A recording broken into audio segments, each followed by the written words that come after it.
Shabbat Shalom. This is the day that Yahweh has made. Let us rejoice and be glad in it. Oh, by the way, this here, there's actually wine in this. And there will be a teaching that I do down the road, because some pastors say, well, it's a sin. It's a sin, you can't drink wine. I even heard one Torah teacher actually say when Yeshua was at the wedding that he had given them grape juice. I'm just saying.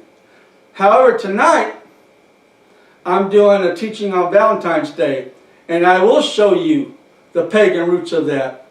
As you know, if you've seen some of my teachings, I don't sugarcoat anything. The Word, the Torah, doesn't sugarcoat everything. Yahweh is a straight shooter. He tells you like it is. You can lead a horse to water, but you can't make him drink. Same thing, you can lead a person to the truth, but you can't make them think. I've done teachings on Christmas, which I titled Hasatan's Festival, the Festival of Hasatan. I did one on Easter, or Ishtar, the mistress of Hasatan. There's no sugarcoating this. No sugarcoating this. And people say, my goodness, Gerald, that's really hard. That offends me. It's not the way we think. It's not the way we celebrate this. Here's the thing. The only important thing is Yahweh and what He says. And when He says don't do something that's an abomination, you don't do it. You see, what you need to understand is it's not my job to convince you. It's not my job to convict you. It's not even my job to convert you or save you. That's not my job. We need to have ears to hear and eyes to see in order to discern from the Sitra Hara, the dark forces, who's trying to separate us from Yahweh, and Hasatan and his demons will do that until Yeshua comes back. So we have to stay ready each and every day. We must allow the Ruach HaKodesh, or what some people call the Holy Spirit, the set-apart Spirit, to come upon us. You must go in prayer. I go in prayer when I do these teachings. It doesn't take me a week to do this. It doesn't take me a month to do this. It takes me several months to do this over and over. Editing, putting stuff in, taking stuff out, moving stuff up, moving stuff down, to try to get this, to get you to understand discern what the Torah says, what Scripture says, what Yahweh says, what Yeshua teaches, to get through to you, to have ears, to have the Ruach HaKodesh come upon you. Because as a watchman, it's my job to warn you. Because if I don't warn the people, then it's blood on my hands. And I don't want that. I have to warn the people. And I will tell you this. Through all these teachings that I've done, I've been corrected at times. I've made mistakes. Baruch Hashem, for someone stepping up and telling me, Gerald, that's not correct. You're wrong. You're off target here. And at first I like, oh, you know, da da da. Well, I had to humble myself, and the Father chastised me for it. So He taught me, you listen to people, you listen to teachers that go by the Torah and show you in the Torah to help you be a better teacher yourself. Now listen to this, what it says in Yohanan or John 14:26. But the Helper, the set-apart Spirit, whom the Father shall send in my name, He shall teach you all and remind you all that I have said to do. And a common thing in the Torah and throughout Scriptures reminds us. He reminds us. He goes over and over, repeats.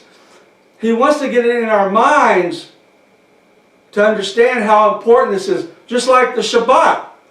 Remember the Shabbat and keep it holy. Remember. That's the one thing people truly will not remember or don't want to, or ignore, or say, well, you know, that's man-made as well, you know, you don't know what you're talking about. No.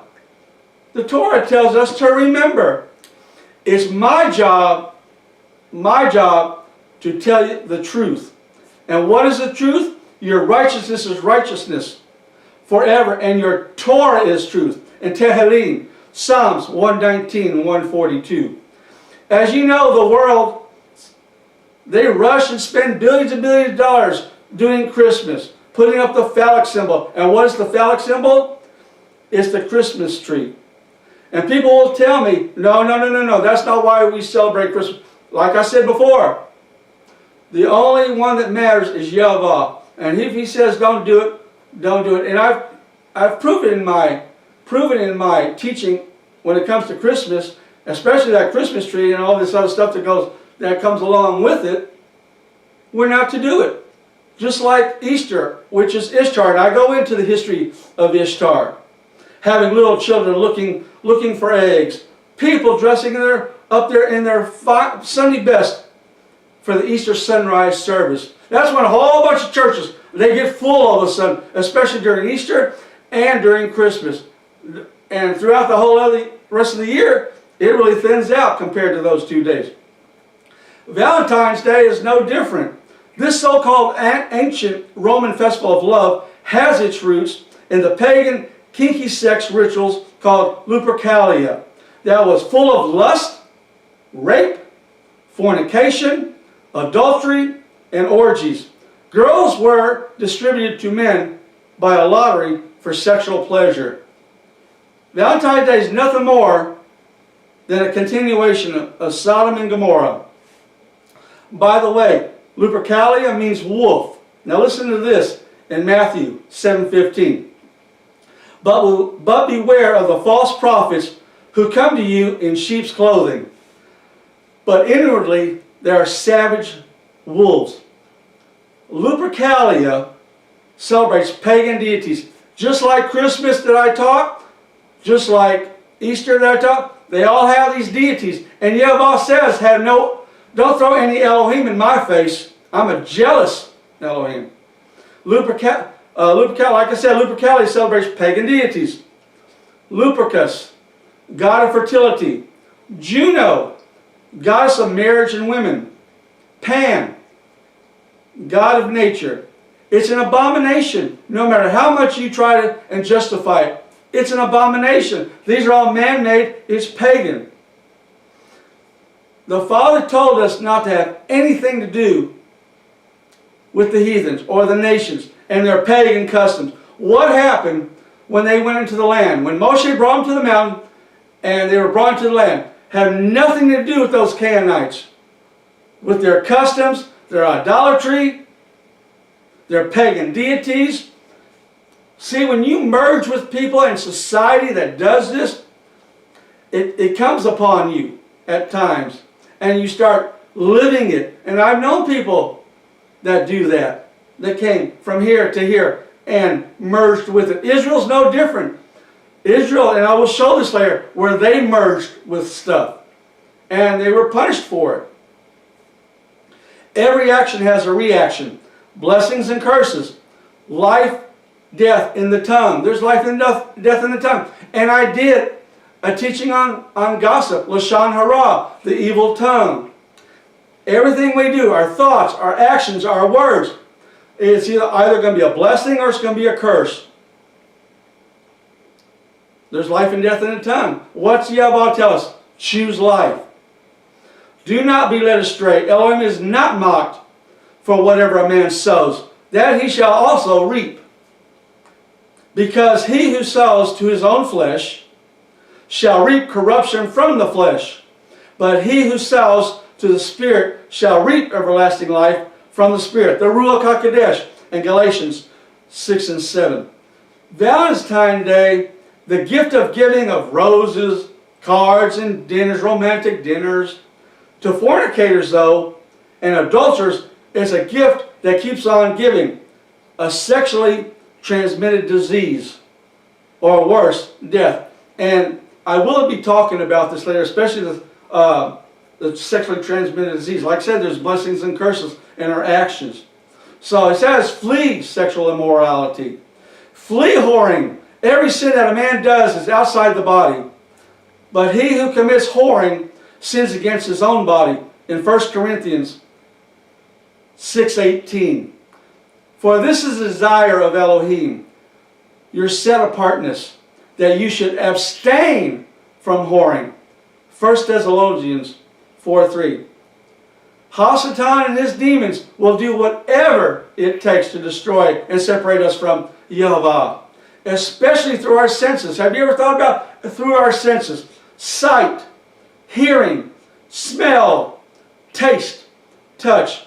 And I'm going to go upon this, and I'm going to show you a little deeper what examples of sight, lust of the eyes, attractiveness of an individual. You see a woman coming down, men do it, they'll whistle at her. They'll really look at her with their eyes. Half-naked women on the beach wearing thongs.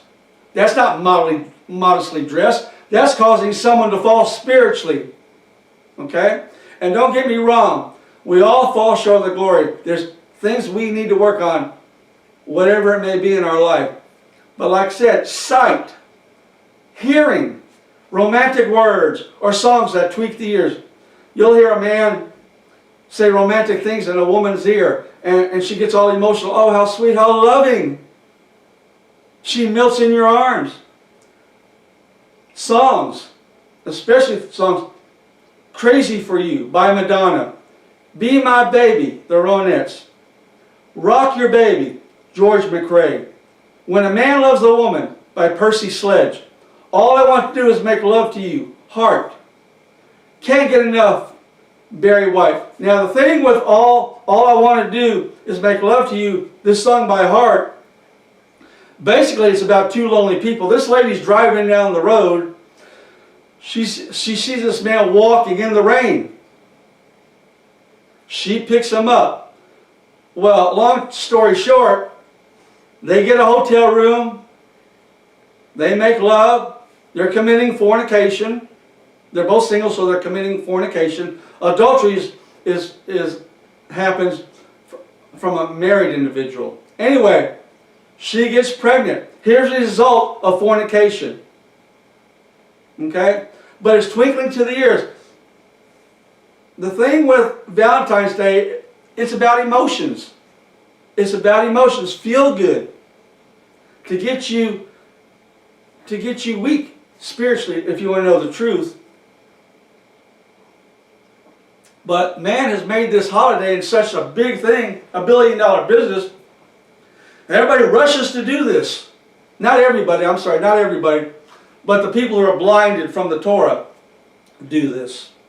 Okay? But like I said, songs, they'll use songs, they'll use roses. Oh, how sweet. Oh, you love me so much. You thought about me, you care about me. If you truly care about somebody, you will teach them not to do these pagan days. You will teach them the Torah and stay away. Now, smell is another one. Cologne, perfumes. Now, listen to some of the names of the colognes and perfumes. La Male by Jean-Paul Gaultier. Here's how the bottle is shaped. The bottle has shape of a man's private part. And I'm not going to tell you what that is. I'm just going to say it's the shape of a private part. Here's another one. Love Don't Be Shy. Shy is completely irresistible. It's a tasty gourmand dream. Now listen to it. It's a tasty gourmand dream. You hear the words? They're trying to sell this. And they sell a lot of it.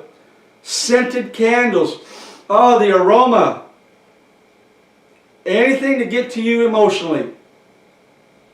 Taste. Alcohol has been associated as an aphrodisiac due to its effect as central nervous system. Depressant. Depressants can increase sexual desire and sexual behavior through disinhibition. Reduce control over your impulsive urges. There's men in this world that'll try to get a woman drunk.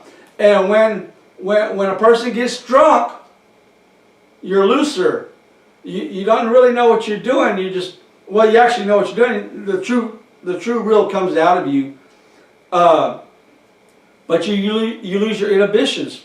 You don't have control. Now you've allowed Hasatan to control you or influence you to do things. And like I said, I've done a teaching on drinking. Like I said, pastors will say it's a sin. It's not a sin. But if you get belligerently drunk, yeah, it is a sin. This is true. Abusing anything is a sin. Touch.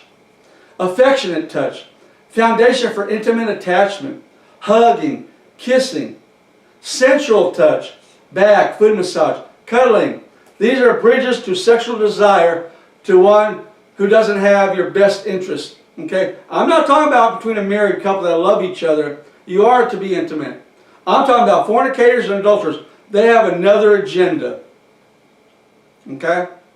The world is quick to rush to make the appointed times of Thanksgiving, Christmas, Easter, Valentine's Day, and Halloween. Yet ignore the Moedines of Yahweh. And what are the Moedines? In Leviticus 23, Shabbat, Pesach, Passover, Matzot, unleavened bread, Yom Teruah, Feast of Trumpets, Yom Kippur, Day of Atonement, Sukkot, Feast of Tabernacles, where we go out and camp. Deuteronomy 16 also, Shavuot, the giving of the Torah. Yeshayahu, Isaiah 66:23, Rosh Chodesh, the new month. Did you know Yeshua never asked his disciples to memorize Scripture? Why? Because he wants us to live it. Yeshua is our King and wants us to be imitators of Elohim. You know, you'll go into a church and you'll hear these kids, they'll memorize Scripture, memorize verses and all that. I can memorize things. I can memorize things in here if I want. He wants us to live it. He wants us to know the context of it. Not by one piece of Scripture where pastors will twist what it says and take it out of context. In Ephesians 5:1 it says, become then imitators, Elohim, as beloved children. People cannot make excuses for following pagan traditions by claiming their intentions are pure and good. The Torah tells us not to follow the way of the nations. Thus said Yahweh, do not learn the way of the nations, and do not be awed by the signs of heaven, for the nations are awed by them. Jeremiah 10:2. Love isn't found on Valentine's Day. It's found in John 3:16, John 14:15. By the way, John 14:15, those who say the Torah is abolished, he's quoting Exodus, Shemoth 20, verse 6. And 1 John 5:3. In order to make a difference in the world, you must be different than the world. We're not part of this world. Okay, we're not part of it. And because we're not, because we're following the Torah, the world will hate us. Did they not hate Yeshua first? Yes. Of course they're going to hate us.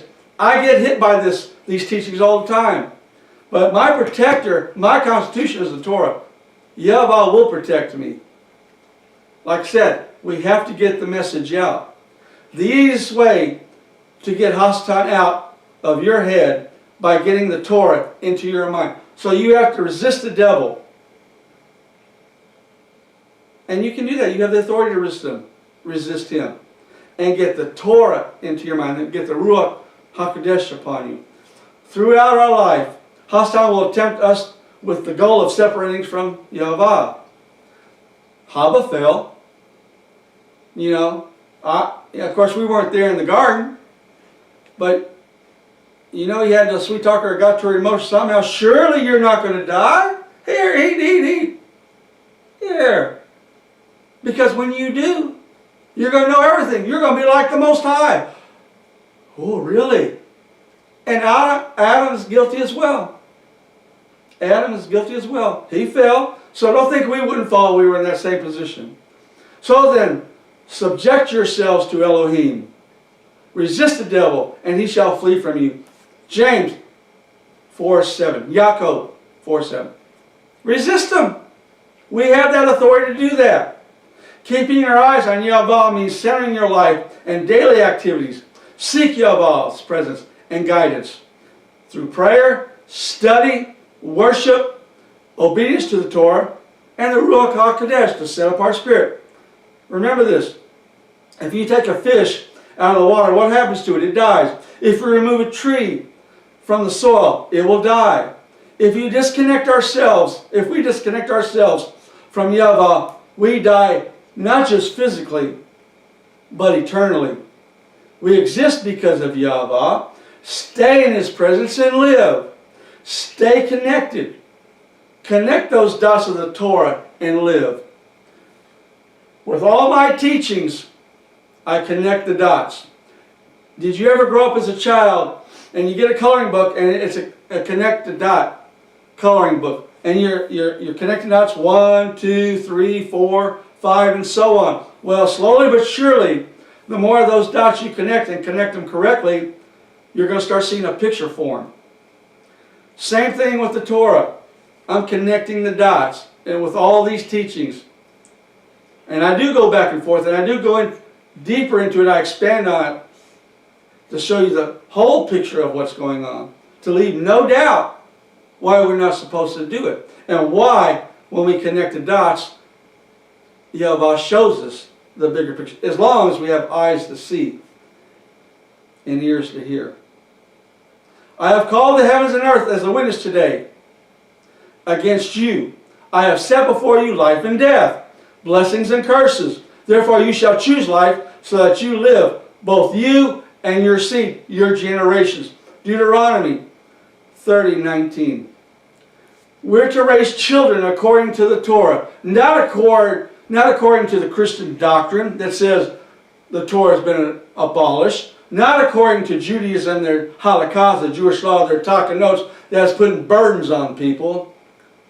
It says in Psalms 25:4-5, show me your ways, O Yahweh, teach me your paths, lead me in your truth and teach me, for you are the Elohim of my deliverance.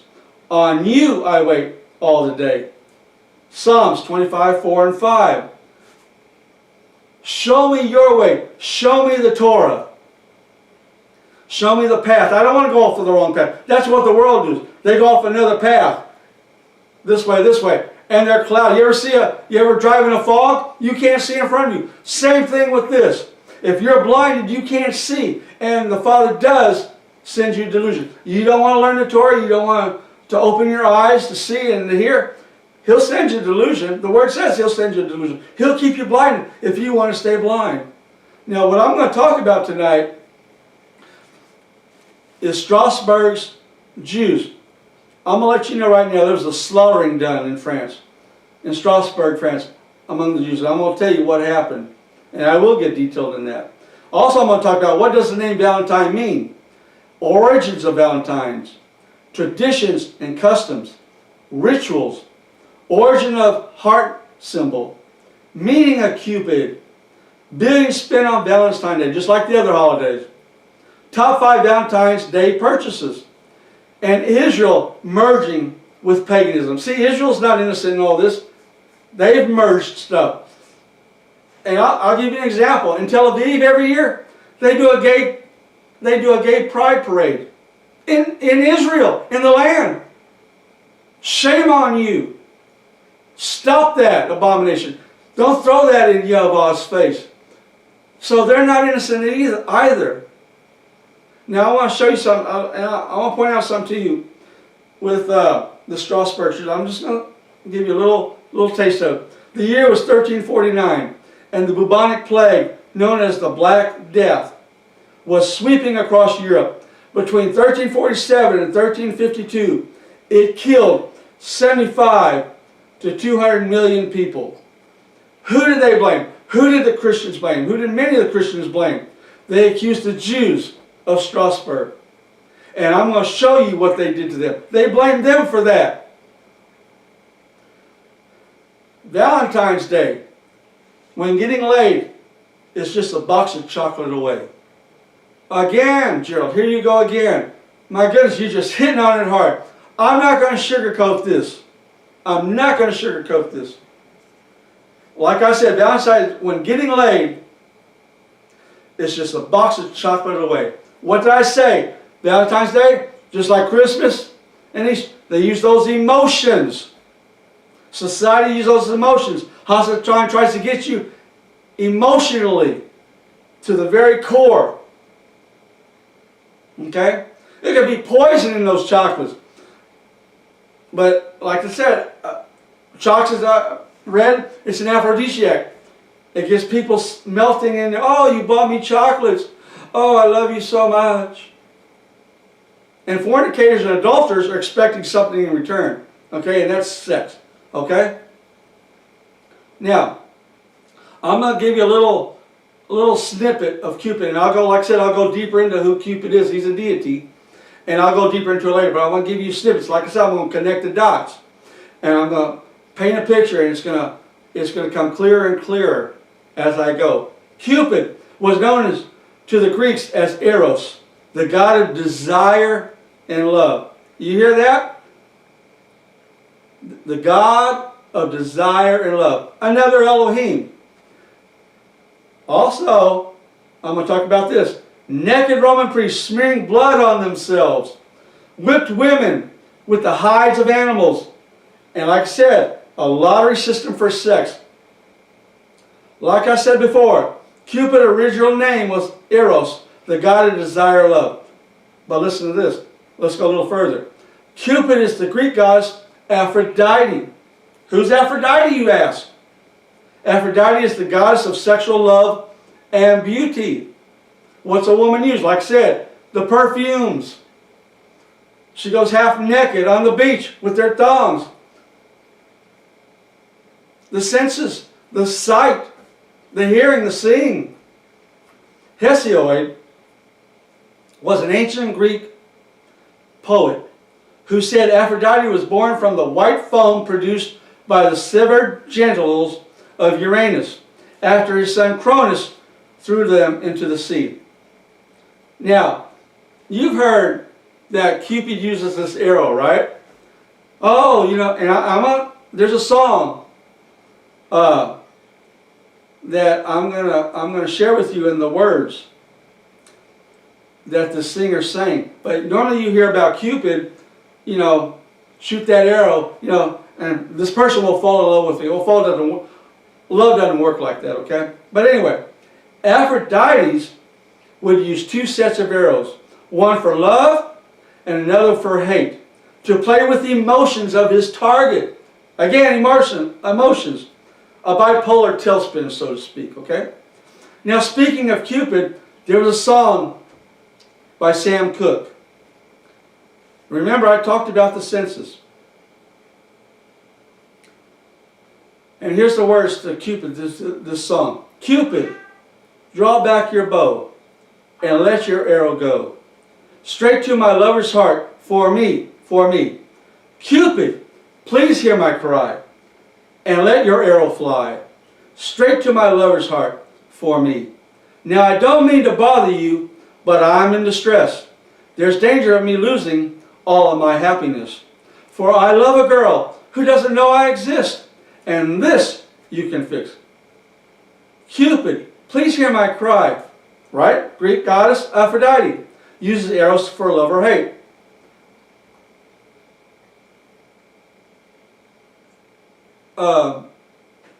Whoever does this and this song gets to you, they want you to rely on a deity. Cupid, hear my cry. We're not supposed to cry to a deity. Here's what the word says. Hear my cry, O Elohim. Listen to my prayer. From the end of the earth I call unto you. When my heart is faint, lead me to the rock is higher than I. For you have been my refuge, a strong tower in the face of the enemy. Psalms 61, 1 through 3. Hear my cry, O Elohim. That's who we cry to. We cry to the Father, Yahweh, not to some deity. You're inviting demons when you do that. Here's another part of that song. Now I don't mean to bother you, but I'm in distress. First of all, the words here, now I don't mean to bother you. Well, yeah, you do mean to bother him. You want to focus on the deity. You want to focus on the demons. So yeah, you do mean it. But I'm in distress. Well, what's the word say about distress? In your distress, when all these words shall come upon you in the latter days, then you shall return to Yehovah, your Elohim, and shall obey his voice. Devarim, Deuteronomy 4:30. Here's another part of that song, because I'm breaking it down. Like I said, I'm connecting the dots and showing you. Straight to my lover's heart, for me. Straight to my lover's heart. Who's my lover? My lover is Yehovah. He created me. He created you. That's who I love. For where your treasures are, For where your treasure is, there your heart shall be also. Matthew 6:21. Well, if you're going to play with the demons, they're going to come at you because you're inviting the demons. Where your treasure is, where's your love? Is it this world that's temporary? That is going to end, by the way. Or is it Yahweh and Yeshua coming down with the new Jerusalem, the new kingdom, and all this is going to be wiped away? That's where your treasure should be. Here's another part of it. For I love a girl who doesn't know I exist. And this you can fix. Who can fix it? The demons can fix it? Really? You see, this gets into the conscious. People hear the song, and it's a step up tune. It has the rhythm. It has the emotions of the song. People get, oh, you know. Well, you play that to a girl, and they do, and men have. They swoon at times, especially with songs like this. You know, you love me. Oh man, oh, it's such a beautiful song. Stop fixating on the earth. Stop fixing on something that's unfixable. The only thing that's forever is the kingdom. The only thing that's forever is Yahweh. The only thing forever is Yeshua, our King, Messiah. Proverbs 3:5-7 tells us, lean not on your own understanding. Do not be wise in your own eyes. Trust in Yahweh with all your heart. He makes all your paths straight. Trust in Yahweh, not the demons, because that's what you're doing. Like I said, he gives you a delusion. If you want to stay blind, okay? My people have perished for what? Lack of knowledge. It says in Hosea 4:6. Is it possible to sugarcoat pagan practices and make them clean? No. Is it okay to practice pagan customs as long as you worship Yahweh? No, you're being a hypocrite. No man can serve two masters, for either he will hate the one and love the other, or else he will hold to the one and despise the other. Matthew 6:24. We have a choice. Blessings and curses, life and death. You want to choose the world, you're going to choose death.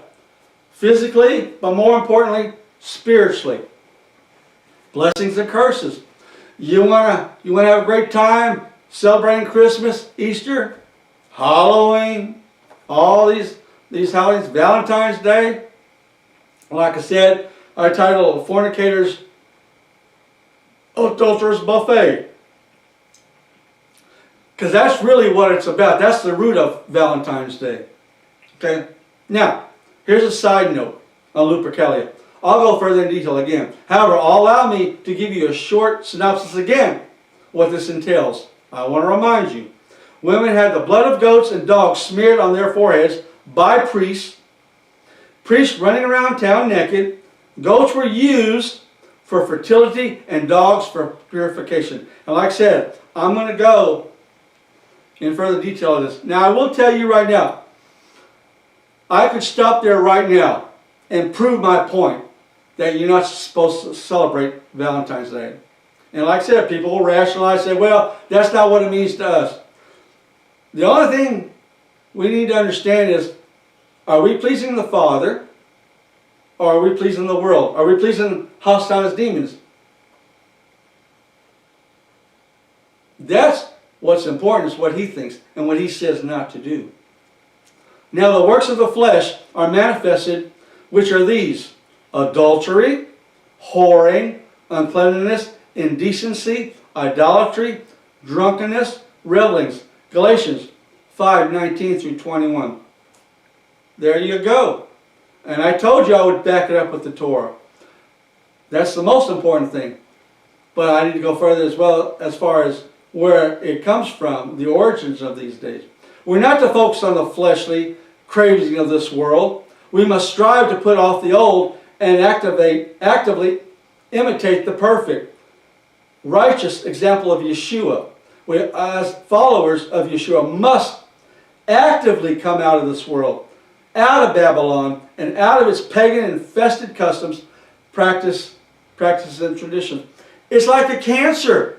And what happens with a person who has cancer? It manifests itself. It grows. If you stay in the world, and get deeper and dig a hole so deep it's dark and you can't see it, which many people aren't doing, you're going to die if you don't come out of Babylon, you don't come out of this. Do you truly believe Yahweh approves the Valentines? Do you truly believe that? And of course some people are going to say, yeah, he knows because it's about love. Well, I've showed you that it's not about love. It's about kinky sex and all sorts of orgies and all other stuff going on. It's about inviting the demons, like the Ouija board, inviting the demons. And like I said, Valentine's Day originates from the ancient paganism, demonic influence world. It is designed to deceive mankind by appealing to what? The flesh. Carnal desires, or as the Word calls them, the works of the flesh. Again, this is nothing but the continuation of Sodom and Gomorrah. This festival of Lupercalia and Cupid are actually dark and bloody. People will say this, and I've said this in all my teachings. People say, he knows my heart. Exactly, he knows your heart. He knows it 100%. He knows it better than you. He knows it better than me. He knows it better than all of us. And by celebrating these pagan days, your heart has been corrupted. Because you refuse to listen to the Ruach HaKodesh. Refuse, refuse, refuse. There's a key word. My people perish because of lack of knowledge. You refuse to learn this. Oh, you say it's the Old Testament. There's nothing old about this. There's nothing new about the New Testament because it quotes the Old Testament. And I've shown that. And I've shown it in other teachings. Proverbs 9:10 tells us the fear of Yahweh is the beginning of wisdom. Now people will say, fear. Oh, we got to be scared. We got to be scared. That's not what it means. See, people take things out of context. You got to go to the Hebrew to understand what fear is. Fear in Hebrew is Yahweh, which means to honor, to revere, to be in awe of. It's not, oh my goodness, oh, I'm so scared in my toes. No, that's not what he means by that. To honor Yahweh, to honor, to revere, to be in awe of our Heavenly Father. Over and over again, Yahweh reminds us that fornication, adultery, is an abomination and subject to death. And I don't mean just physically, more importantly spiritually. Let me read this. And a man who commits adultery with the wife of another man, who commits adultery with the wife of his neighbor, the adulterer and the adulteress shall certainly be put to death.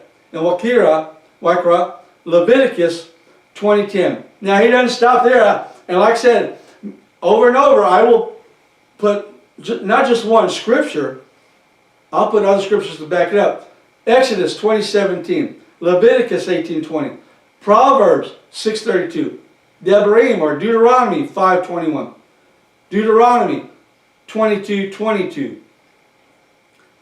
He reminds, he repeats and repeats. He wants to get it into our head. It's like doing like what an actor does. He memorizes lines. How does he do that? He goes over and over and over and over again. A singer rehearses over and over and over again to get the words down, get the music down, get the rhythm down. No different with the Torah. Yahweh reminds us over and over to get in our head, listen to me, I love you, I don't want to lose you. Remember I told you earlier, remember the Sabbath day and keep it holy. It says remember. That's the only one out of those 10 that says remember. Hashanah doesn't come at you through the front door.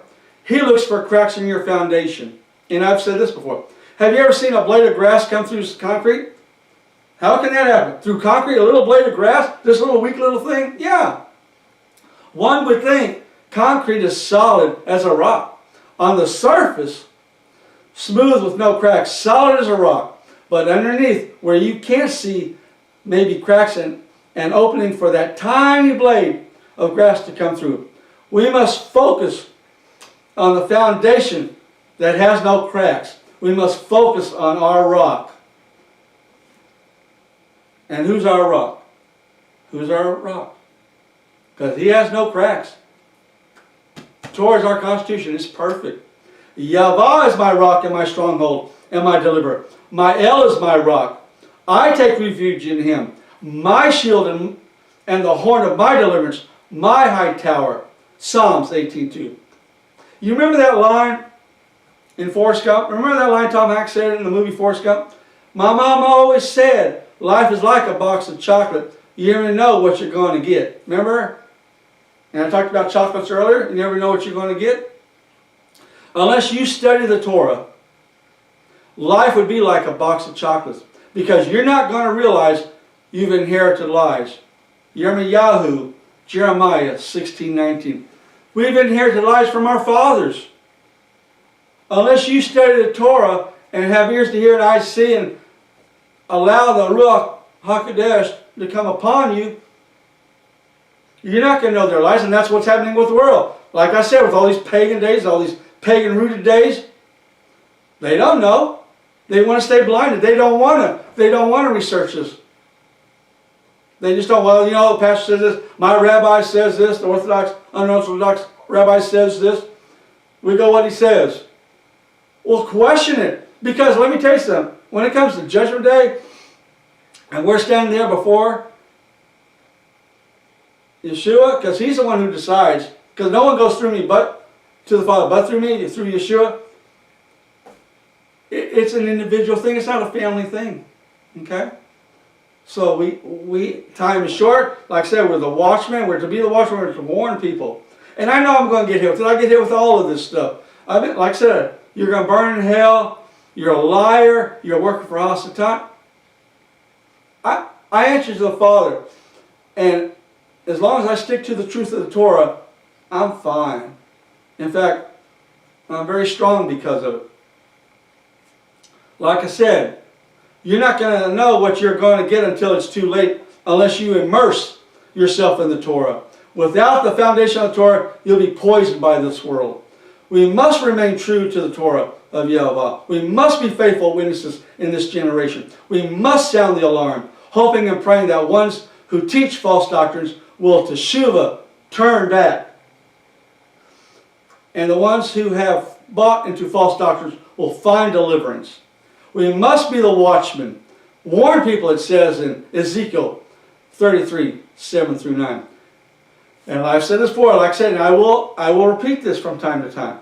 The easiest way to get Hasatan out of your mind, out of your head, is by getting the Torah into your mind. However, so many people don't realize to start and continue this dynamic abomination, it can not only lead to physical death, but again, more importantly, spiritual death and separation from Yahweh, if one doesn't sincerely teshuvah.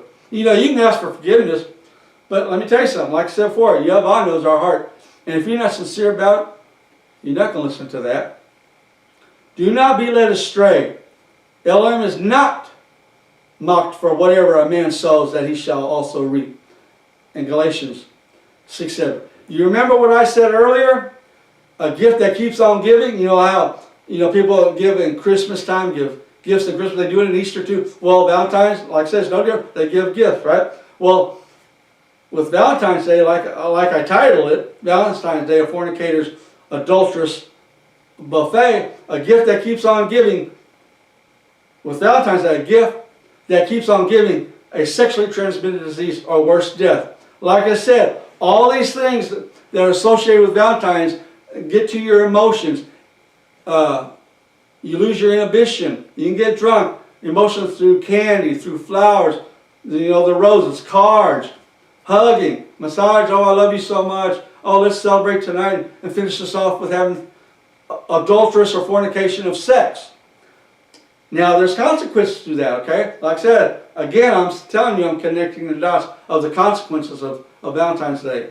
There are more than 20 types of STDs, including chlamydia, genital herpes, gonorrhea, HIV, pubic lice, syphilis, hepatitis. And what do doctors do? They treat these STDs with a shot of medications, right? Okay, I'm good now. Well, you know what? I caught this from this person. I'm not coming back to this person. The doctor gave me a shot, healed me up. That doesn't change the behavior. You're just going to go to the next person, whether it's a man or a woman. Or man, man, woman, woman. That's all you're going to do. You haven't changed behavior. You haven't learned nothing from that. You're going to continue to commit fornication or adultery. And look at this. Here's some possible side effects with these treatments. Oh yes, there's side effects, okay? Allergic reaction, itching, liver damage, depression, nausea, dizziness, vomiting, diarrhea, constipation, stomach pain, headache, feeling irritable, trouble sleeping, weakness, loss of appetite, and yes, real bad reaction, death. There are consequences. So what you have done by getting this STD, you think you're fixing it by getting the shot, I'm all healed. No. First of all, there's consequences of doing what you're doing as a fornicator or adulteress. There's other consequences. Now I've got to take this shot, which could lead to some of these things, or many of these things, and lead to death. Here's one consequence you started. Here could be the end of it. Because he who sows to his own flesh shall reap corruption from the flesh, but he who sows to the Spirit shall reap everlasting life from the Spirit. Galatians 6:8. Now I've read it before. I'm trying to get this into your mind over and over to get you to understand. What's it say about Hasatan? What's it say about him? In John 8:44. You are of your father the devil, and the desires of your father you wish to do. He was a murderer from the beginning, and has not stood in truth, because there is no truth in him. When he speaks the lie, he speaks of his own, for he is a liar and the father of it. John 8:44. The thief doesn't come except to steal and slaughter and to destroy. I have come that they might possess life, and that they might possess it beyond measure. John 10:10. You see life through Yahweh's Torah and the Ruach HaKodesh coming upon you, rather than through the eyes of this world, which the Sitra wants to get you. The dark forces come upon you, allowing yourself to be influenced by Al-Satan, directly or indirectly through others. Like I said, the Torah is our foundation and constitution. Unless you have a solid foundation of the Torah, you're not going to know Yahweh, and you're not going to know our King's salvation, Yeshua. Now, let's get deeper into the teaching of Valentine's Day and what happened. Remember, I told you, I'm going to talk about the Strasbourg's Jews. And many of the Christians, that's majority of people, they blame the Jews for this plague of this 75 to 200 million dying, okay? By the way, most people associate February 14th with love and romance. Yet hundreds of years ago, Valentine's Day saw a horrific mass murder when 2,000 of our brothers and sisters, the Jews, were burned alive in the French city of Strasbourg. They were burned alive. The year was 1349. The bubonic plague, known as the Black Death, was sweeping across Europe, with wiping out whole communities. Between 1347 and 1352, it killed 75 to 200 million people. Many Christians rushed to accuse the Jews of deliberately spreading the disease to harm Christians. They blamed the Jews for, you're the one who spread it. You did it on purpose to kill us. Historian Heinrich Gretz described the fever atmosphere of hate and accusations leveled at European Jews. The suspicion rose that the Jews had poisoned the brooks and wells and even the air in order to annihilate the Christians of every country at one blow. Detailed in Gretz's History of the Jews, 1894. Jewish communities found themselves under attack of approximately 363 Jewish communities in Europe at the time. Jews were attacked in fully half of them by mobs blaming them for the spreading of the plague. In Cologne, Jews were locked into a synagogue, which was then set on fire. Can you imagine being locked in, you can't get out, and what do? They burn it down. Can you imagine, can you even comprehend the screams that were going on. And these people purposely did this. Do you see how the secret hall works and influences people? How they're blinded. They don't want to know the Torah. You see how they're blinded? They're doing the work of the demons. In Mainz, the entire town's sizable Jewish community was murdered in just one day. February 13th, 1349 was a black day for Strasbourg's Jews. Any Jew who was willing to convert to Christianity would be spared, they were told. Now get this. Get this. They're coming up to a Jew. Look, here's the deal. Even though we blame you, if you convert to Christianity, and by the way, Christians to this day are trying to convert the Jews, okay? Now, what did I tell you? What did I tell you in the beginning? My job is not to convert anybody or convict anybody. All my job is to tell the truth. Well, they're telling the Jews, they're coming to them, if you convert to Christianity, in spite of what you did, basically, we're not going to kill you. In other words, deny the Torah, Yahweh, basically deny Yahweh, and you can live. Blessings and curses, you have a choice. Okay? Side note, by the way. Now let me get this straight. If they were to convert to Christianity, they would be spared. Basically what they're saying, if you deny the Torah and convert to our false doctrine, you'll live, right? You come to our side. Get away from that Torah. It's been abolished. Get away from it. Deny it. And you live. People, we have a choice in this world. We either follow the Torah or we die forever. And I don't mean just physically, because we're all going to die physically. But I mean total separation from the Father. We got to make a choice. What choice will you make?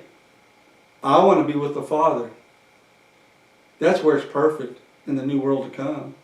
Not here with all this hatred and murder and all sorts of stuff going on in this world. Incest, rape. Romans 12:2 says, do not be conformed to this world, but be transformed by the renewing of your mind. And you'll hear that throughout Scripture. You got to renew your mind. You got to get all the darkness out of your mind. All the things you've learned from the lies from our fathers out of your mind. You cannot merge with this world in their pagan days. Because it says in Jeremiah 10:2, and I said this earlier, do not learn the way of the nations. Do not learn their way. Okay? Because all you're going to get is death. And I mean forever death. As the terrified Jews awaited their fate, the city's new governors were building a huge wooden platform that could hold thousands of people inside the Jewish cemetery. For the Jews, the next day was Shabbat. For Strasbourg's Christian citizens, the next day was February 14th. And when do you celebrate? When does the world celebrate Valentine's Day? February 14th. And the next day was February 14th, Street, Valentine's Day.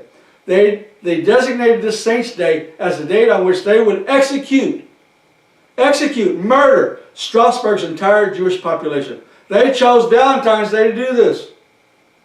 In the morning on Valentine's Day, a large crowd assembled to watch. A local priest named Jacob Twinger von Koningshofen recorded the grisly massacre. Here's what he said. They burnt the Jews on a wooden platform. In their cemetery, he wrote, there were about 2,000 of them. Some young children were yanked away from their parents' arms and saved so that they could be baptized and raised as Christians. For most Jews, however, no such aid arrived. As the enormous wooden structure went up in flames, around 2,000 Jews were slowly burned alive. I can't comprehend being burned alive. But what did they do? They took their children away. And what were they going to do? They were going to indoctrinate them in the false Christian doctrines. Get to the children. Get them while they're young. We'll transform them. We'll convert them. They're young. We'll tell them why we did this. See? Get to the children. And what do? What's the word say? We're supposed to raise children up in the way of the Torah. Not all these false doctrines, not even Judaism and the Holocaust, the ultra-Orthodox doctrine. No, we're not teaching that. We're supposed to teach them the Torah. Okay? Their murder took hours. It didn't take seconds, it took hours. Afterwards, eager township combed through the smoldering ashes. Nuts. Now get this. They weren't searching for survivors. No. What were they looking for? Valuables. What happened in World War II when our Jewish brothers and sisters were being murdered? They took gold teeth out. They took valuables, watches, whatever it might be, paintings, whatever. They took valuables. They didn't care about our brothers. Same thing here. They were looking for valuables. And can you imagine? And can you imagine? They would find someone still breathing, and suffering. Can you imagine? They had something on them. They would just take what's off them. Bye. You're dead. They see where your treasures are. That's where you're going to end up at. If your treasure's in the kingdom, it's going to be in the kingdom. If your treasure on earth, that's where it's going to end up. See what I'm saying? They didn't care. For where your treasure is, there your heart shall be also. Matthew 6:21 again. Von Koningshofen recorded the financial motive for this enormous massacre. Everything, all debt that was owed to the Jews was canceled.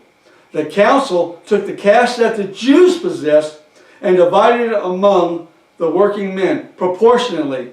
The money was indeed the thing that killed the Jews.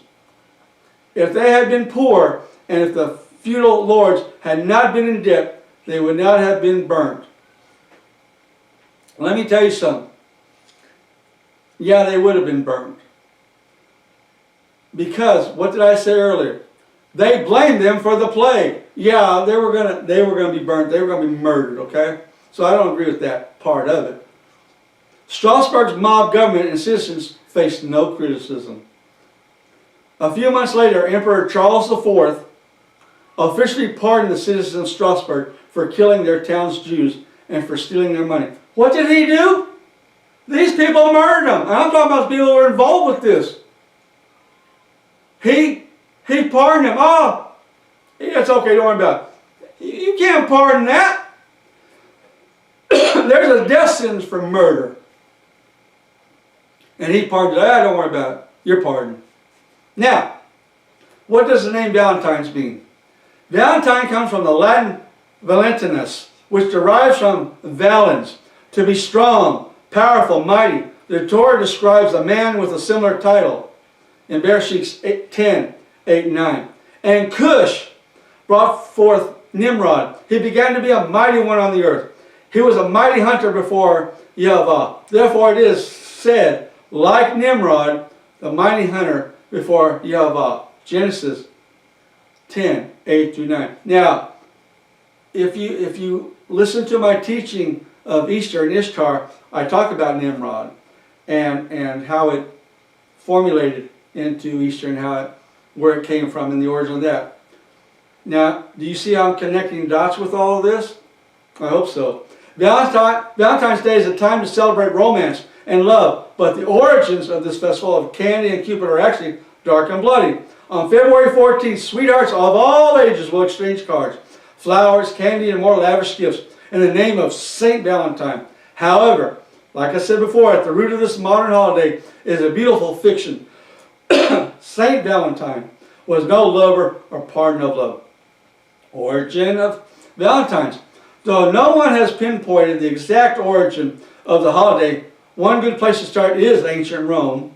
It appears the holiday began as a feast to celebrate the decapitation of a 3rd century Christian martyr, or perhaps two. Legend has it that one of these Valentines was beheaded for trying to convert Emperor Claudius II to Christianity. There's a drawing that depicts the death of two St. Valentines. The Roman Emperor Claudius II executed two men, both named Valentine, on February 14th of different years in the 3rd century AD. Their martyrdom was honored by the Catholic Church with the celebration of St. Valentine's Day. Rome, okay? And where have you heard St. Valentine's Day? There was a movie called St. Valentine's Day, and it was a movie about basically Al Capone of the 20s and 30s and so on. Anyway, he got a rival gang, and he got a bunch of them into a garage, basically. And there were these guys dressed up as cops, and they told, hey, turn around, turn your back to the wall, face the wall, and shot him. And they called that the St. Valentine's Massacre, by the way. Valentine's Day shares its name with a martyred Christian saint. Some historians believe the holiday is actually an offshoot of Lupercalia. Unlike Valentine's Day, however, Lupercalia was a bloody, violent, and sexually charged celebration overflowing with animal sacrifice, random matchmaking, and coupling in the hopes of warding off evil spirits and infertility. Now, you hear that? They're trying to ward off the demons. It's doing just the opposite. It's bringing the demons in and keeping Yehovah away from them. It's doing the opposite. Traditions and customs. As innocent and harmless as Valentine's Day may appear, its traditions and customs originate from two of the most sexually perverted pagan festivals of ancient history, Lupercalia and feast day of Juno Frabruata. Lupercalia, like I said earlier, Lupercus, god of fertility and husbandry, protector of herds and crops, and a mighty hunter, especially of wolves. The Romans believed that Lupercus would protect Rome from roving bands of wolves, which devoured livestock and people. Again, who you're relying on? The demons. You're not relying on Yehovah. That's what they believed. Rituals. Here's the Lupercalia rituals. Took place in Lupercal Cave on Palatine Hill, within the Roman open-air public meeting place called the Comitium. Sacrifices were performed by a group of Roman priests. After the sacrifice, the foreheads of two naked Romans priests were smeared with the animal's blood using the bloody sacrificial knife. The blood was then removed with a piece of milk-soaked wool.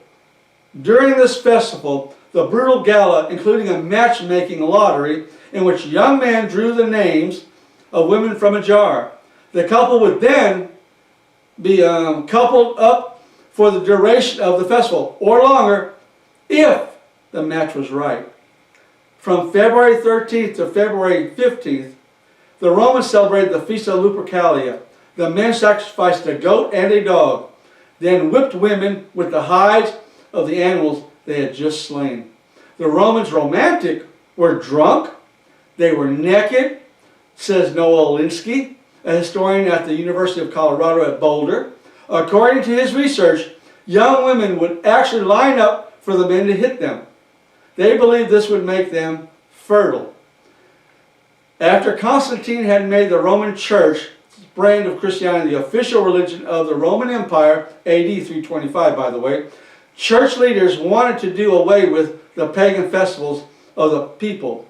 Lupercalia was high on their list, but the Roman citizens thought otherwise. It was not until AD 496 that the church at Rome was able to do anything about Lupercalia. Powerless to get rid of it, Pope Gelasius instead changed it from February 15th to the 14th and called it St. Valentine's Day.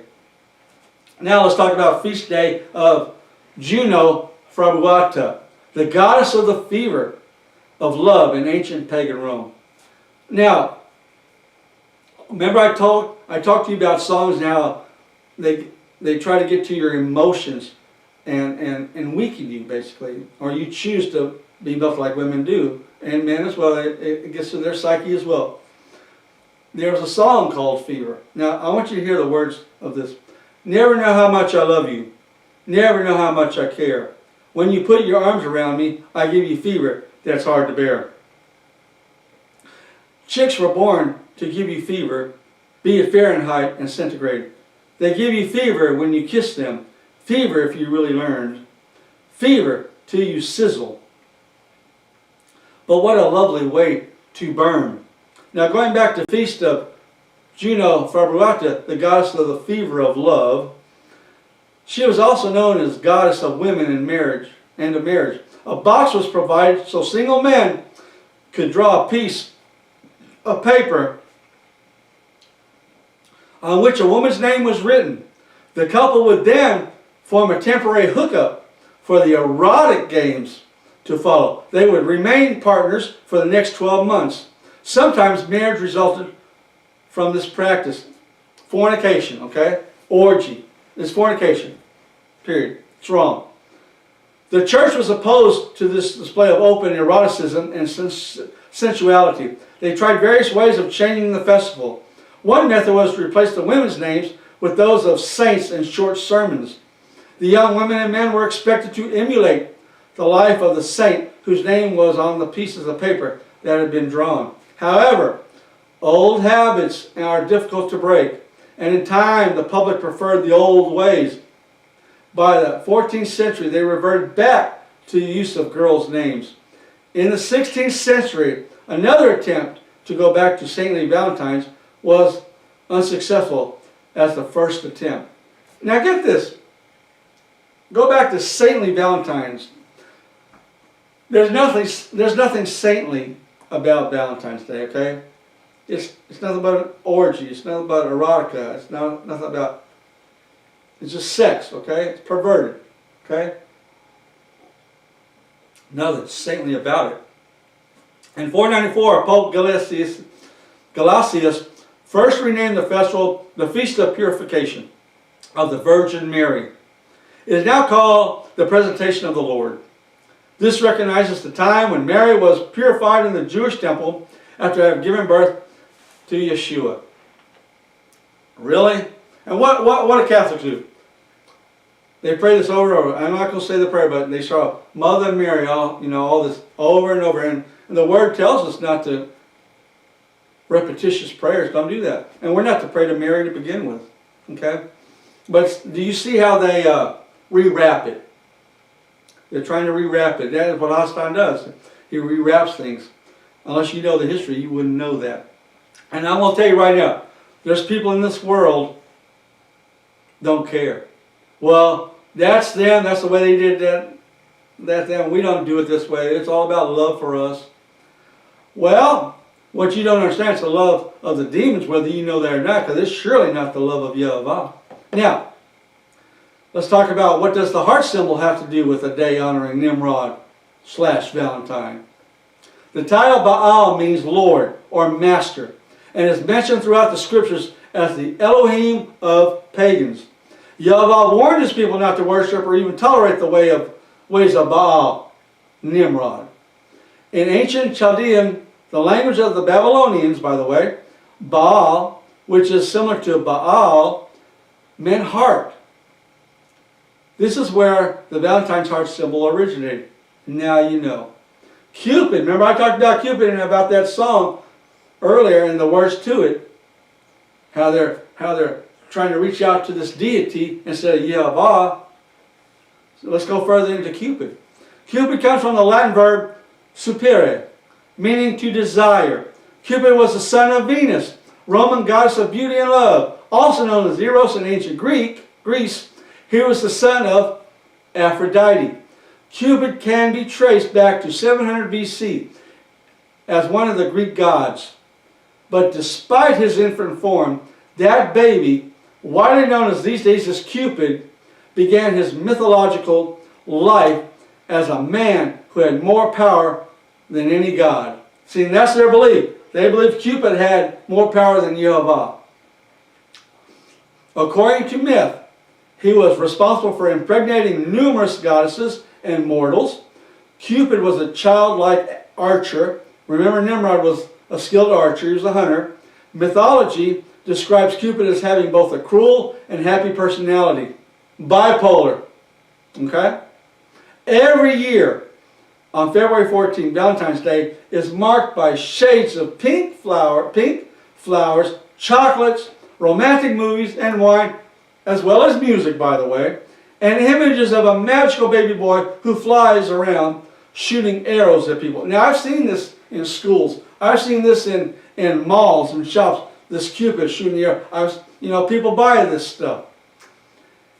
He is winged, allegedly because lovers are flighty and likely to change their minds, and boyish because love is irrational. What? Love is irrational? No. You're being irrational by celebrating this. You're blind by celebrating this, okay?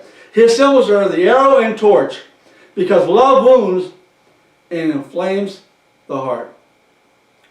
He would use his invisible arrows, tipped with gold, to strike unsuspecting men and women, causing them to fall madly in love. He did not do this for their benefit, but to drive them crazy with intense passion, to make their lives miserable, and to laugh at the results. Again, Cupid, desire, love, emotions, drive them crazy. They're blinded. You're blinded by lust, by fornication, by adultery, by the sight, by the smell, by the hearing. You're blinded by all this. Many of the gods of the Egyptians, Greeks, Romans, Assyrians, and others were modeled after one man, Nimrod.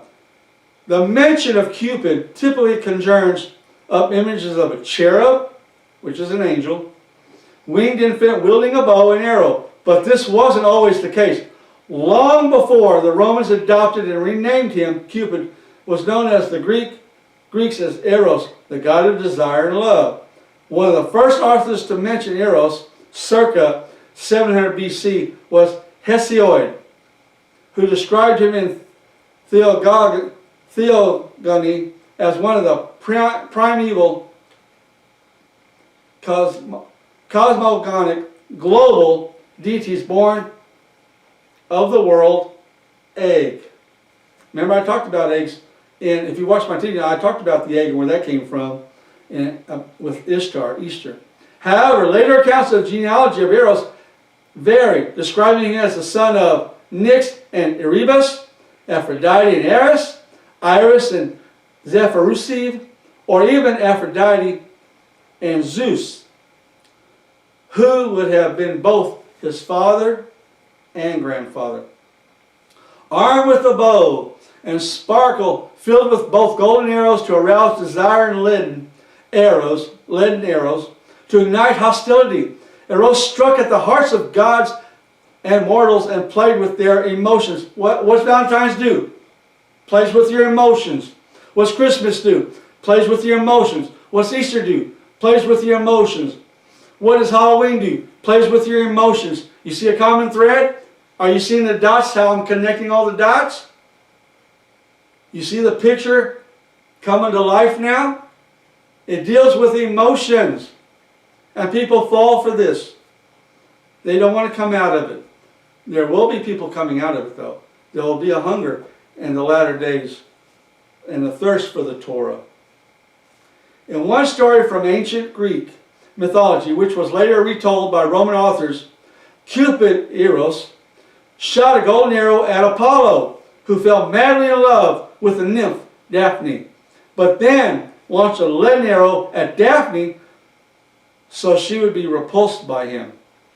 In another allegory, Cupid's mother, Venus, Aphrodite, became so jealous of the beautiful mortal Psyche that she told her son to induce Psyche to fall in love with a monster. Instead, Cupid became so enamored with Psyche that he married her with the condition that she could never see his face. Eventually, Psyche's curiosity got the better of her and she stole a glance, causing Cupid to flee in anger. After roaming the known world in search of her lover, Psyche was eventually reunited with Cupid and granted the gift of immortality. Who can give us immortality? Not these deities, not the demons. Yahweh. He gives us immortality. We take off this old body, this mortal body, and be transformed immortal. Again, you see how the dots are connecting. The poetry of the Archaic period, Eros, was represented as a handsome immortal who was irresistible to both man and gods. But by the Hellenistic period, he was increasingly portrayed as a playful, mischievous child. It is this chubby love-inducing Puto that has persisted over time and has become our ubiquitous Valentine's Day mascot. Now, as you can see, what did I say? He represented the poetry of Archaic period. Eros was represented as a handsome immortal who was irresistible, both man and gods. He was irresistible. But by the Hellenistic period, he was increasingly portrayed as a playful, mischievous child. Right?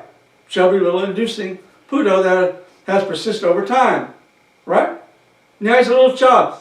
Who are they trying to really get to? Yeah, they're trying to get to adults. Valentine's Day gets to adults, that's true. But it also gets to the children.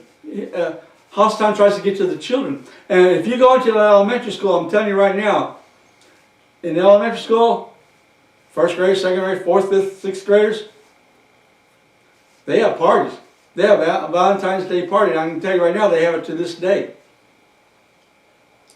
The teacher will tell them, okay, we're going to have Valentine's Day. It's coming up. Here's my lesson plan. Here's my lesson. I want you to write a Valentine's Day card. I want you to cut up and make a card. Here's the construction paper. Here's pen. Here's colors you can draw. Who do you want you to be your Valentine's Day? From me to, and put it in a little folder, like little pocket. They do that to this day. They get to the children. They get them young. If they can get them young and they get used to this, and this is the norm, not the norm of Yahweh, but the norm of Hasatan, they got you. And that's what they do with Christmas. They go to the children, get to the children. Yeah, they want to get adults because adults have the money. But if you can get to those children, make it happy, make it exciting, make it fun, sure. So many parents cave into that. Okay? Now, according to Jeffrey Miles, Classical Mythology and English Literature, a critical anthology, Routledge, 1999, page 24, Cupid is also sometimes depicted blindfolded and described as a blind, not so much in the sense of sightless, since the sight of the beloved can be a spur to love, as blinkered and arbitrary, as described by Shakespeare in A Midsummer Night's Dream. Love looks not with the eyes, but with the mind, and therefore is winged Cupid painted blind. Nor hath love's mind of any judgment taste, wings and no eyes, figure unheedy, haste. And therefore is love said to be a child, because in choice he is so often beguiled. Shakespeare, A Midsummer Night's Dream, 1.1.234 to 239. In plays, let's cater to the adults with the plays. Let's say all this beautiful stuff through the plays, through music, through plays, any tool that Yahweh has in his hands, he will use. Now, remember I told you Christmas, Easter, Halloween, Valentine's, no different. Billions and billions of dollars are spent. Billions are spent for these days. You know, people are rushed to do this. Why don't you rush to the Torah? Rush and learn this. This is life. All this other worldly stuff, that's death. It's temporary, it's going away. But they'll rush to that. They won't go to the Moedines, the appointed times. They'll ignore those, or Christians say, oh, that's Jewish, which it isn't Jewish. The Moedines are not Jewish, by the way. I'm just letting you know. They're Yahweh's feast, okay? They'll ignore those. Oh, those are done away with. You know, we can't do those. No, because they're done away with. That's the Jewish thing. Oh, but oh goodness gracious, oh no. You'll rush to buy spend a lot of money for Valentine's Day. You'll spend a lot of money for Christmas and the presents. You'll spend a lot of money to put up the lights and the trees, the phallic symbol of the Christmas tree. You'll spend lots of money to buy the children new clothes to make their look in their Sunday best. Let's go hide the eggs. Watch the children. Look how happy they're looking for eggs. They're running. You'll dress in your Sunday best to go to church for a sunrise service. But you won't do Yavah feast? And he tells us not to do those other things? Because you say this is not important, because your actions are showing that. Remember, there's blessings and curses, and life and death, not just in our words, but our actions as well, and our thoughts. But anyway, billions are spent. In 2020, Valentine's Day shoppers plan to set a new spending record. We'll add about $27.4 billion to the economy. $27.4 billion to the economy, according to the National Retail Federation. Now, I will tell you this. I know it's more since then, but I just took it off this particular year to show you. That's more than the $20.7 billion spent in 2019. And each year it has went up, and it's went up this past year as well, okay? Now, who's doing the spending, though?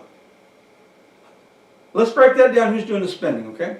More than half, 55% of the population plan to celebrate Valentine's Day. A greater percentage than last year. The record high was 63% in 2009. Now get this. Get this.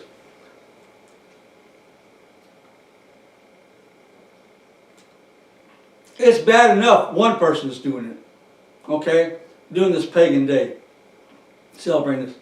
But over half the population, 55%, and the record is 63% in 2009.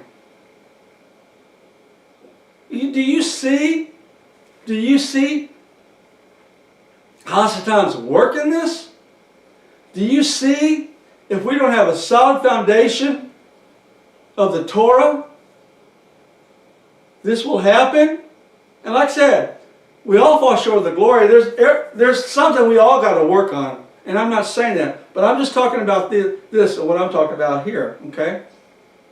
Because people who follow the Torah are not doing this. Or if they are, shame on you, by the way. You don't cave into family, okay? You don't do that.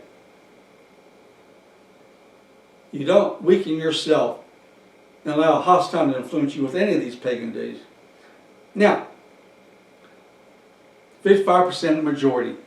One reason could be national demographics. The proportion of older people continues to rise, but they are less likely to celebrate the holiday. Younger people who still try to impress potential mates participate more than older, more settled folks. Now get this.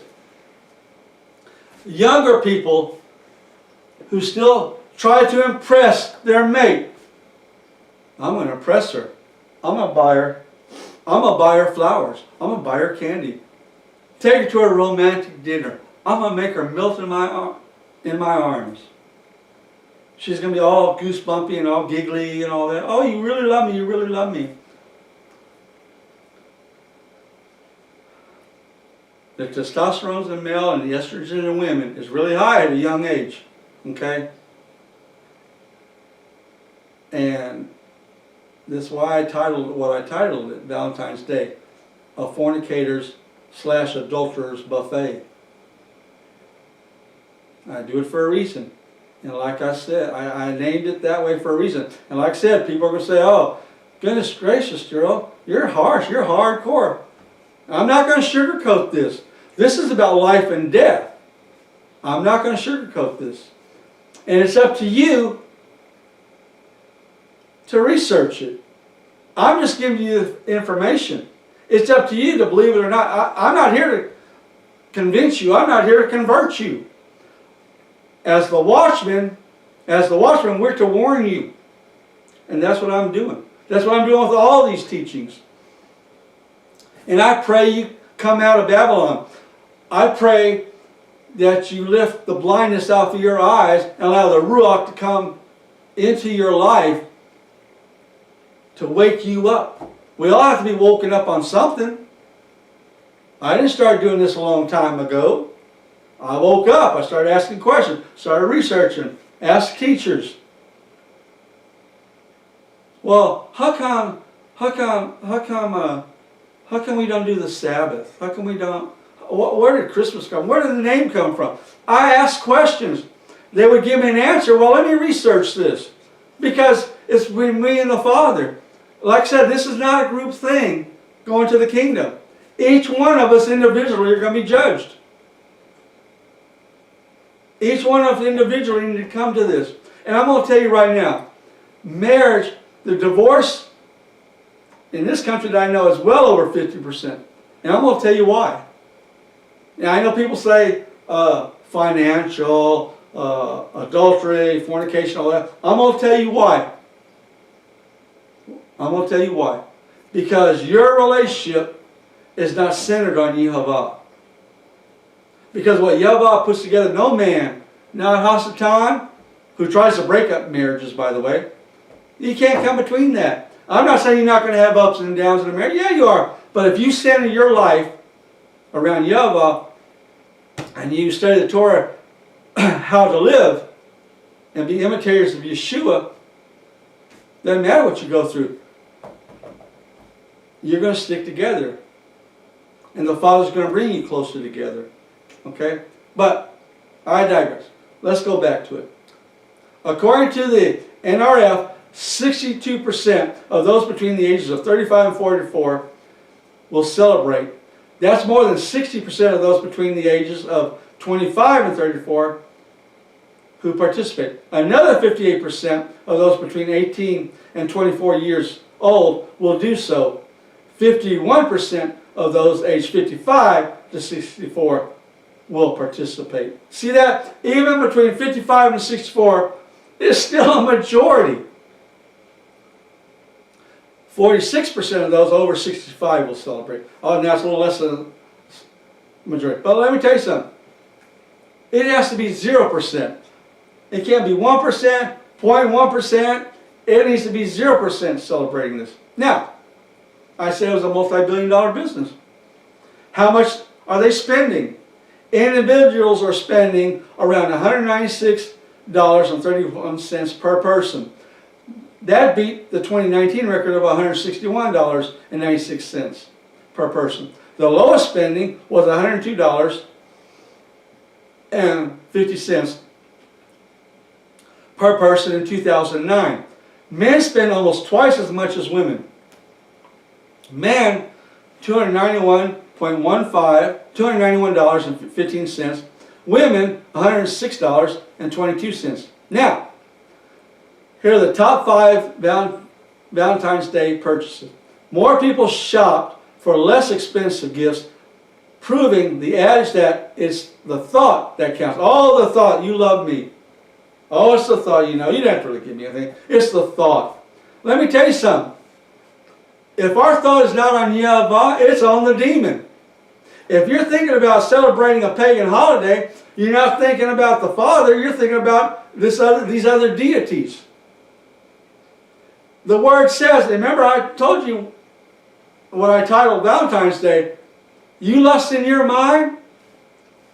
I don't care if you're married or single. You're either, if you lust in your mind, and you see something, you're lusting, you're either fornicating or you're being an adulterer. In your mind, the Word says, you're an adulterer. You know? In your mind. So, it's a, you know, you hear people say, oh, you thought of me? Oh, man, you really do care about me. Well, if I cared about you, I'd be doing the Torah, teaching you the Torah. And my wife or my husband would be learning the Torah together. Talking about the Torah. Talking about the Word. That's the thought you need to have. Here are the top 5 gifts, the percentages of who bought them and how much they spent in total. Candy, 52%, 2.4 billion. Greeting cards, 43%, 1.3 billion. Evening out, 34%, 4.3 billion. Flowers, 37%, 2.3 billion. Jewelry, 21%, 5.8%. I'm sorry, 5.8 billion. least popular gifts. The least favorite gifts were also the least romantic. 20% bought clothing, 2.9 billion. 19% bought gift cards, 2 billion. Now who are they buying for? Let's break that down. Individuals spend around $30.19 each on family members other than spouses. That's greater than the $29.87 spent in 2019. They'll spend around $14.69 each on friends, up from $9.78 in 2019. The next largest amount was $14.45 will go to children's classmates and teachers, $12.96 on co-workers. What did I tell you about children? They celebrate Valentine's Day in schools, especially in elementary schools. Like I said, they want to get these kids young and indoctrinate them. Goodness knows they're going to be indoctrinated a lot of other stuff. This is just another one of them, okay? 27% will buy Valentine's gifts for their pets. The highest figure in the history of the survey, they'll spend $12.21 per person. Where do they shop? 36% will visit department stores. 32% will visit discount stores. 32% online shopping using companies like Amazon, and that's going up, by the way. 19% specialty stores. 17% floral shops. Here we got technology. Mobile device uses on the upswing. Now, with technology, which can be another tool for hospitality if you abuse it, just like Black Friday and Cyber Monday, shoppers use their mobile devices to share their love on the go. Over half of smartphone owners use them to purchase their gifts. More than a third use them to research products, prices, retail information, redeem coupons, purchase products. In other words, the phones and the internet, more convenience, easier to do, quicker to do. What's the other half? What the other half does? Almost half of the population weren't celebrating Valentine's Day in the traditional sense, but about 1/3 of them were doing something. 12% of men, 14% of women are giving themselves some love by buying something special. See? You're buying love. You're buying sex. Especially with fornicators and adulterers, you're buying that sex. You're buying that perverted sex. Whether you're a fornicator or adulterer. At least 12% of men, 10% of women were getting together with family or friends. 5% of men, 4% of women will rebel against the holiday by purchasing an anti-Valentine's Day gift. Now,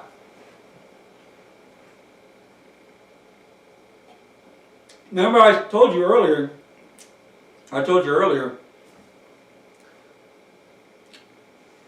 these customs, you get involved with these customs, now you start merging with good and evil. Okay? By merging with these pagan traditions, the roots of this, whether it be Christmas, Valentine's, or Easter, you're merging yourself, and the Father told us to have nothing to do with it. Stay away from it. These adulterers, these idolaters. Like I said earlier, Israel is not innocent from this evil. Israel merged with paganism. Let me read this to you. Notice what Yahweh says in Leviticus 18:1-5. After rescuing Israel from slavery, Yahweh warned them not to practice customs they had picked up in Egypt. Don't learn their ways. Don't learn their customs. Don't learn their traditions of the Gentile nations that they would encounter in the promised land. Yahweh commanded Israel to follow his way. He warned, stop it. I hate these things. Don't do it. Did Israel listen? Nope. They rebelled. They allowed it to happen and merged. How did Israel treat Yahweh in return? Our fathers understood not your wonders in Egypt. They remembered not the multitude of his mercies, forgot his works. They waited not for his counsel. They made golden calf at Mount Horeb, worshiped the molten image. Oh, by the way, Mount Horeb, what you'll normally hear is Mount Sinai. Yahweh's mountain is Mount Horeb. Okay? The mountain is in Saudi Arabia. Christians say it's over here in another part of the world. It's not. Where the tourist attractions are. Mount Horeb, Yahweh's mountain, is in Saudi Arabia. And yes, there's proof of this video, there's physical evidence, all that, okay? And you can get that online, you can see it.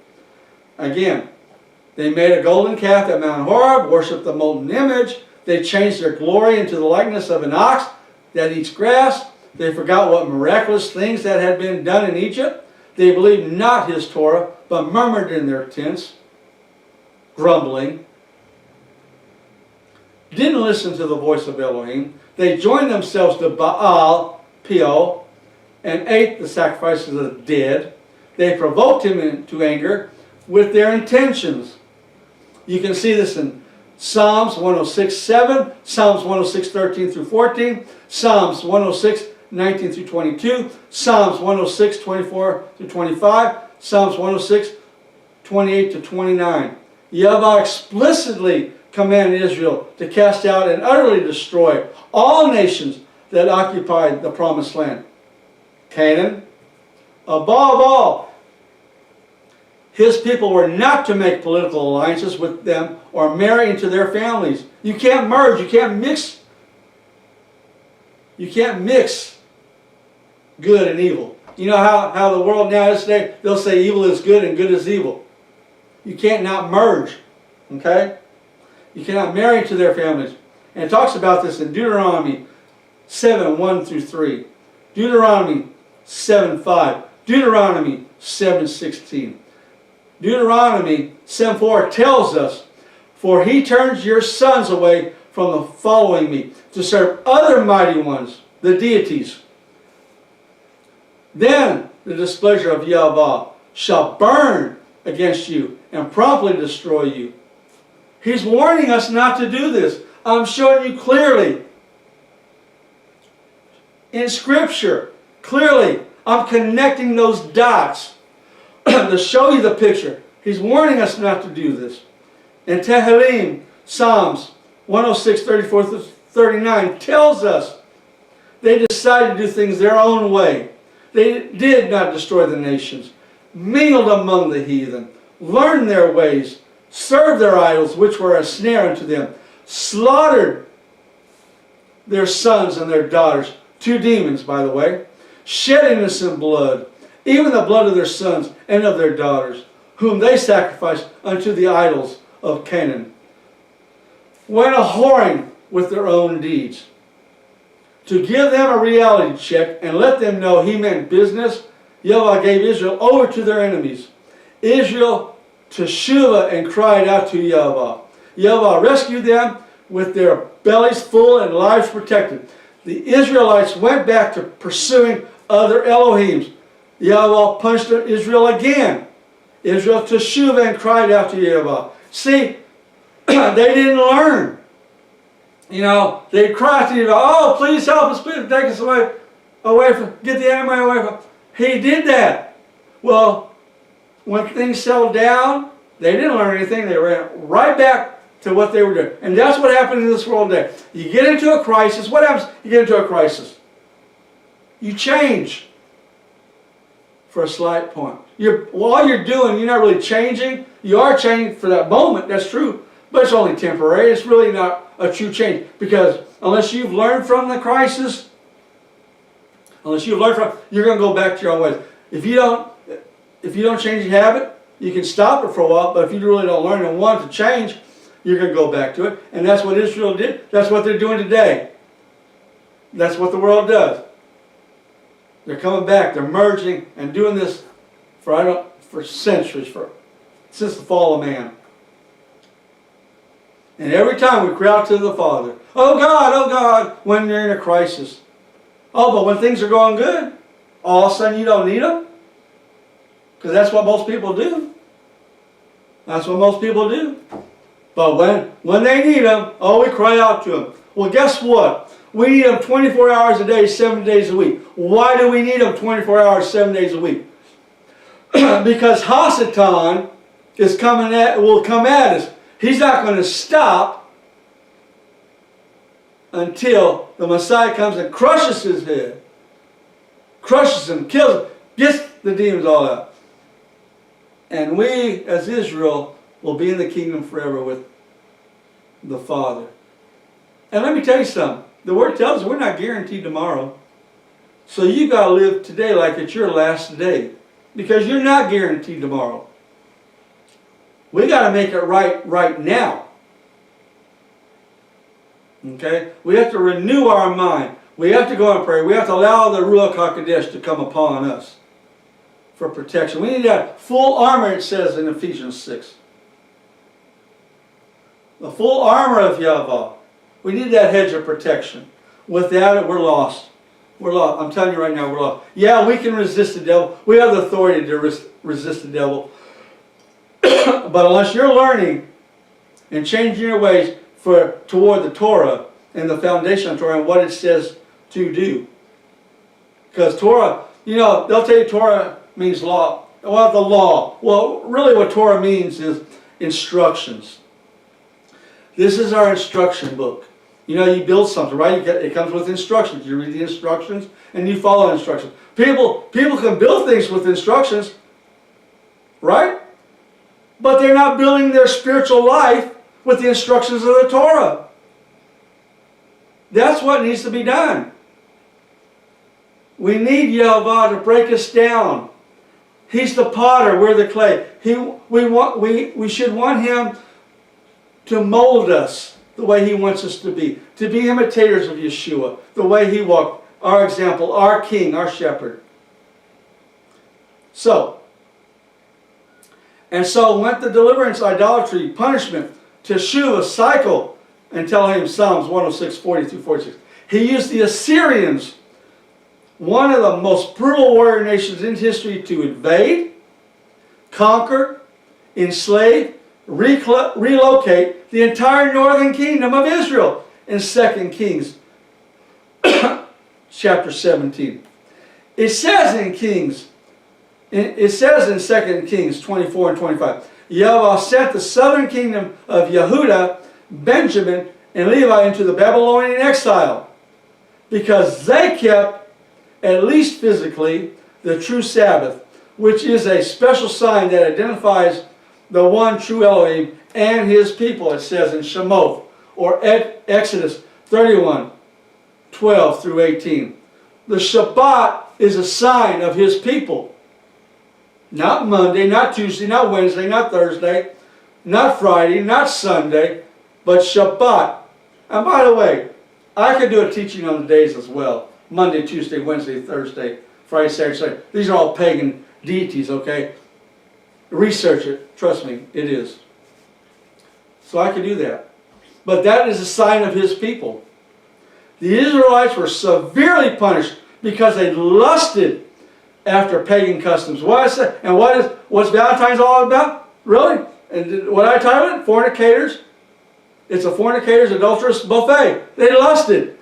Sexual perversions. They lusted whatever. Other things in this world. After pagan customs, rituals, traditions, and practices. As you can see, Yahweh does not take paganism lightly. And what did I say earlier? I'm not going to sugarcoat this. Yahweh doesn't sugarcoat this. I'm not to sugarcoat this. If you're offended, if you say, I offended you, I didn't offend you. You're offended by what the Word says. And you don't want to face reality. You don't want to believe it. I didn't offend you. Shaul tells us to prove all things. Hold fast that which is good. In 1 Thessalonians 5:21. Romans 12:2 tells us, and do not be conformed to this world, but be transformed by the renewing of your mind, so that you prove what it is that good and well-pleasing and perfect desire of Elohim. Do what is good to Yahweh. His will, His desire.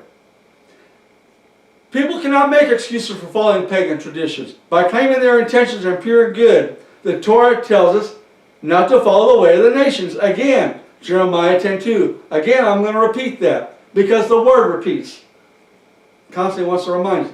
And again, Hasatan doesn't come at you through the front door. He looks for cracks in your foundation. And like I said, if you've seen grass, it comes through concrete, right? On the surface, it looks smooth, appearances, but underneath, it has a crack. And it'll find an opening. Hasatan will try to find an opening. That's why we have to have the foundation of the Torah. Yeshua was Torah in the flesh. He walked it. He lived it. He breathed it. We're to be imitators of Him. Like I said, the easiest way to get Hasatan out of your mind, out of your head, is by getting the Torah in your mind.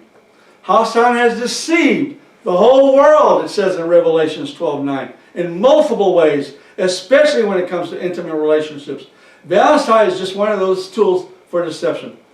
Keeping your eyes on Yahweh means centering your life and daily activities. Seek Yahweh's presence and guidance through prayer, study, worship, fellowship with like-minded people, by the way, with the Torah, obedience to the Torah. But my eyes are upon you, O Master Yahweh. In you I take refuge. Do not pour out my life. Psalms 14:1 through 8. And what did I say? Did I not connect the dots? I connected these dots. Like a coloring book when you get as a child and you connect those dots. When you start, you don't know what the picture is. The more dots you start connecting, the more you see how it all comes together. And the picture is real. The picture of the Torah is everlasting. So, I leave you this. Watch your thoughts. They become words.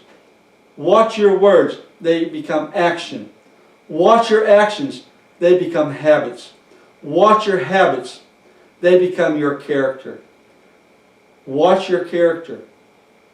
They become your destiny. You have choices. You have blessings and curses.